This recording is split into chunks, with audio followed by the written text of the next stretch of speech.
for City Beat, your source for all the latest news on the city of Thompson. Only on 102.9 CHTM, your radio station.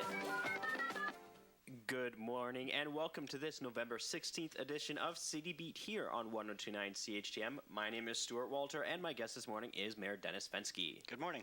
Let's start off by talking about City Council. One of the things that was during one of the letters from the provincial ministers was talking about support for the one-stop drop, which will hopefully be coming to Thompson permanently in the next little while. Could you talk about how much funding the city is getting and why it's important to have the one-stop drop? Sure. I believe the grant's around $30,000, and the one-stop shop. What that is for at the waste disposal grounds. Usually, we would have hazardous waste trailers come in once or twice a year, and it would be at the TRCC or various parking lots.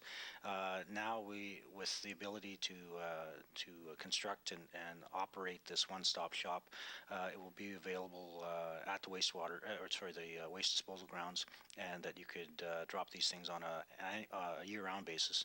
And so it just helps controlling those types of things that either need to be sorted through or disposed of in a different manner than the waste disposal grounds. So it's a positive move in regards to the sustainability of our waste disposal grounds and making our community safer from hazardous waste. One of the other letters received was from University College of the North, saying that they're now officially on board with the Thompson 2020 project. Why is it important to have UCN on board with the project? Well, as an education institution, it's very important to have their programming developed to assist with industry in our community and surrounding area as we go through this transition from a fully integrated mine to a mine mill operation. There will be some retraining required in some areas, and so to have UCN on board, we appreciate the letter from Mr. Lobster, who's the President and Chancellor of UCN, and supporting the initiatives of Thompson 2020. So we look forward to UCN and Thompson 2020 working together for the betterment of our community and surrounding region in providing training opportunities for those that need in transitioning from careers to career. One of the other good news stories to come out of City Council was the ratification and the passing by Council of the new agreement with the Firefighters Union, so that collective bargaining agreement will last for 5 years, retroactive start of January 1st. It seems everyone is happy with the deal.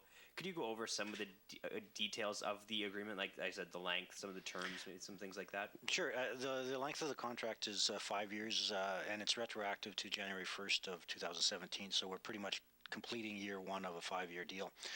It will extend into the new council's mandate, so they will have to renegotiate with the firefighters in the third year of their mandate. So it'll give them some time to understand the workings of the contracts. The individual items within the terms and conditions, basically there was a market wage correction for the first year, and then there's an incremental increase from the baseline, which we use as the first-class firefighter as the baseline for wages. And so from that perspective, there was a number of increases over the coming year. And I think with the individual terms, I can't go into I am not aware of the individual terms. The negotiating committee would have that.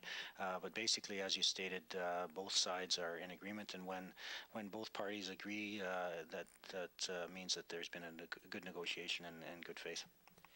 The final thing we'll talk about this week with regards to the last City Council meeting, there were 2 bylaws that were voted on. One of them was a bit more controversial and had a bit more discussion than the other. We'll leave that one till next week. Let's talk about the zoning bylaw amendment. What's changed in the bylaw, and will it affect the public in any way?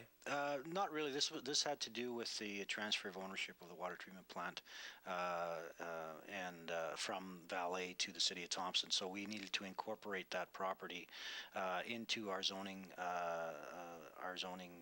mandate, and to do that, there were some terminology changes to provide for that use, which is a water treatment plant in that zone, which is now city property. So that was just the legality of going through that process to ensure that the use that's within the zone falls within our zoning bylaw.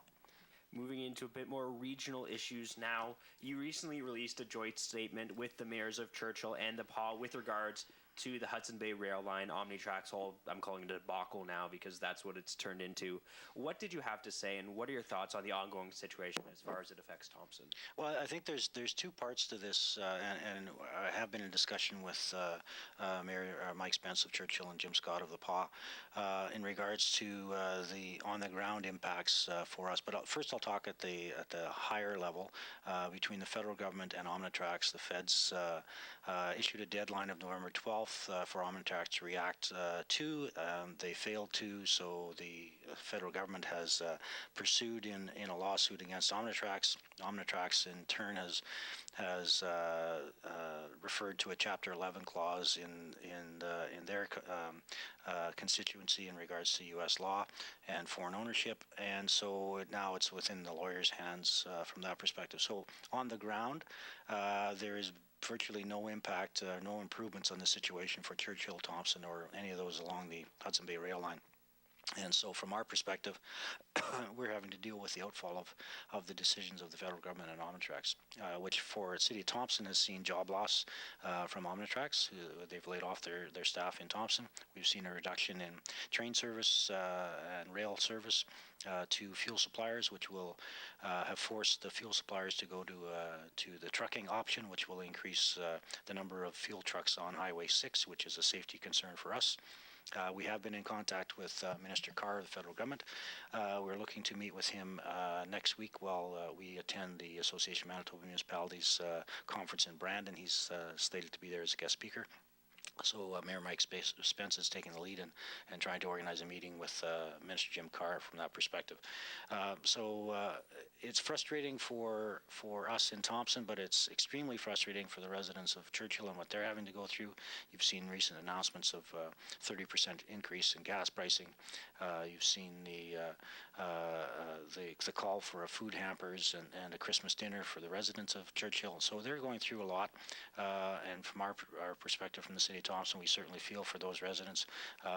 We're impacted, not as much, but still impacted, and so is the PAW. So we will work together as mayors and work with the Bayline communities as well, with chief and councils, to try to get some solution to get the train service back up and running.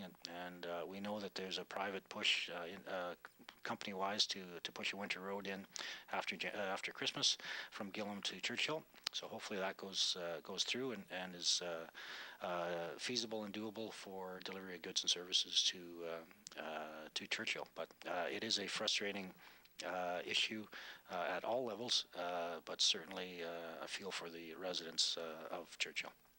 Moving on to some bit more upbeat items. The Christmas parade is coming up on Saturday. Yeah, it's on Saturday. There's Bobby Bonteen is the coordinator of that. The event is followed by the National Children's Day, then the tree lighting at the TRCC. Councillor Kathy Valentino will be in attendance on behalf of the City of Thompson. We also have the stem cell registry. It's on Saturday at the City Centre Mall from 9:30 to 6. Then we have a fundraiser for the Humane Society called Wolfstock. That's on Saturday at St. Joe's. So if you haven't got your tickets, I've heard it's a really good event. So support the Humane Society for that. Again, from a safety perspective, Operation Red Nose launches tomorrow evening, which is Friday night, at the Lakeview Inn and Suites, starting at 6 p.m. And again, the holiday season is upon us, so that brings holiday parties and dinners out and things like that, or just house parties. So for the next month or so, as we move through the festive season, if you are in need of a ride, please make arrangements.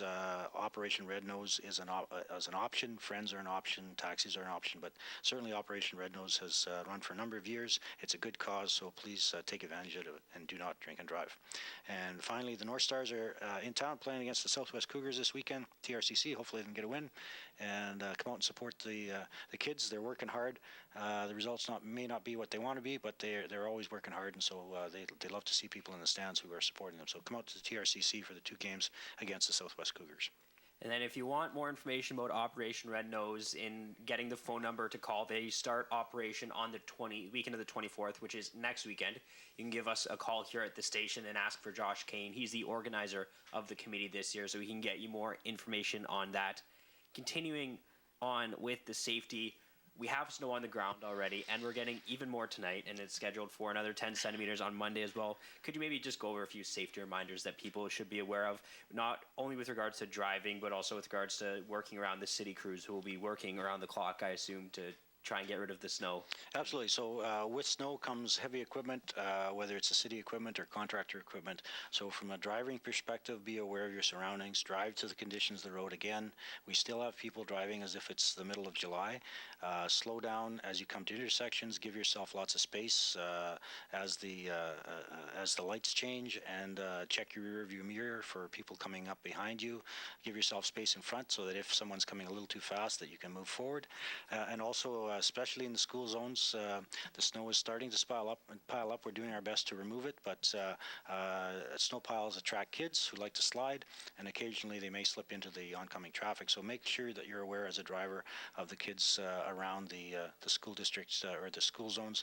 They probably won't be paying attention to you as they should, and they're just looking to have some fun, and we don't want to see anybody injured from that perspective. So, and the last part about driving, anybody driving, we know that there was some major ice on the roads this weekend, more towards the south end of Highway 6, and there was blowing snow coming north. So if you're traveling, make sure a couple of things. One, that your vehicle is in good working order. From that perspective, you have de-icer for locks, and you have fuel de-icer as well on board. You have your winter clothing on board, and that people know when you're leaving and when you're returning, so that if you are overdue, that we can come see or check up with you anyway. So that's safety tips for winter driving.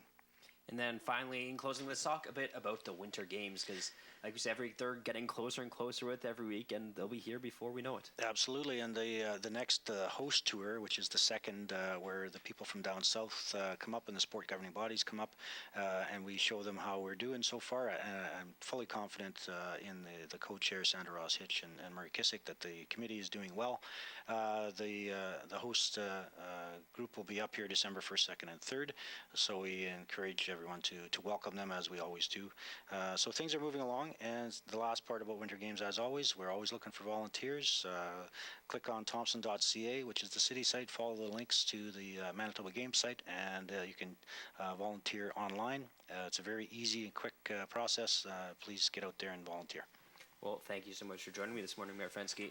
Thank you. If you have any questions you'd like answered next week, email them in advance to CHTMnews@arcticradio.ca. For City Beat here on 102.9 CHTM, I'm Stuart Walter.